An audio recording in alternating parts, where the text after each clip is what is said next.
Today we're going to learn about oxidation numbers. There's really three types of reactions: acid-base, precipitation, oxidation reactions.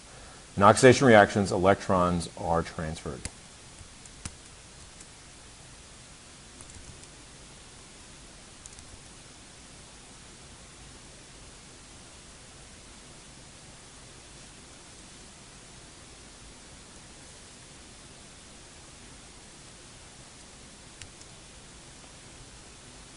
Let's go down to your sheet where you see oxidation numbers in the middle. There's a place there for a definition. Let's write that down. Oxidation numbers are a way of keeping track of how many electrons are lost or gained by each atom. There are 5 main rules, and most of them well, actually all those 5 main rules are listed here, and let's go over those one by one. Rule number 1 has to do with the oxidation number of elements that are by themselves. So this is the first rule. An atom of an element has an oxidation number of 0. So if you have sodium by itself, its oxidation number is 0. Oxygen by itself, its oxidation number is 0. Ozone by itself, its oxidation number is 0. Ozone is O3. Or mercury or any metal by itself, oxidation number is 0. Basically, whenever an element's by itself and it has no charge, its oxidation number is 0. Rule number 2, monoatomic ion. Mono means one. The charge in that ion, the oxidation number, is the same as the charge. For example, in sodium, it's going to be +1 because it's a +1 charge. Chlorine is going to be -1. Here are the other rules we use. Rule number 3, fluorine, the most electronegative element, always has a charge of -1. So fluorine here is -1, fluorine here is -1. Now that impacts the other elements because that means hydrogen has to be +1 to balance that out. And then phosphorus has to be +3 to balance out the 3 fluorines that are -1. The second most electronegative element accounts for rule number 4. Oxygen is always -2 in its compounds. For example, in water, oxygen is going to be -2. In carbon dioxide, oxygen is going to be -2. Hydrogen is going to be +1 in its covalent compounds. And covalent means when it's combined with another nonmetal. So every one of these, hydrogen is +1. Now that means oxygen is going to be -2, chlorine is -1, and nitrogen is +3 to balance those out. Let's go through a couple other rules. This is the rule we just said.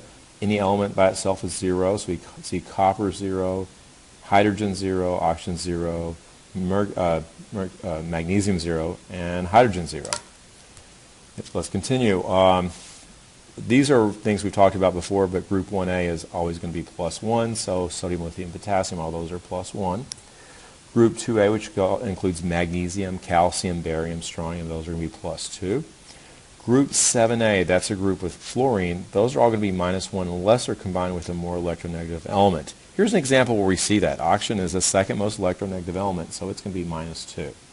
Those other elements need to balance that out, so hydrogen is going to be +1, hydrogen is going to be +1, and chlorine is going to be +1. Next, the sum of the oxidation numbers is 0 in a neutral compound. Now if you want to go down to your sheet, number 1, we have carbon dioxide listed. See, oxygen is going to be -2, but there's 2 oxygens which contribute totally a charge of -4, so the carbon to balance that out is a +4. The last rule, sum of oxidation numbers is the same as the charge in the ion, so we see oxygen is still going to be -2. Now there's 2 oxygens, so those are -4 together, and that's got to equal -1, so that means nitrogen has to be +3, because a +3 combined with a -1 equals a +1. Let's do a few other oxidation numbers. We just did carbon dioxide. That's number 1 on your list there. If you look at a list of things to write oxidation numbers on the note sheet, oxygen is -2, and there's 2 of those, so that to balance it out, carbon is going to be +4.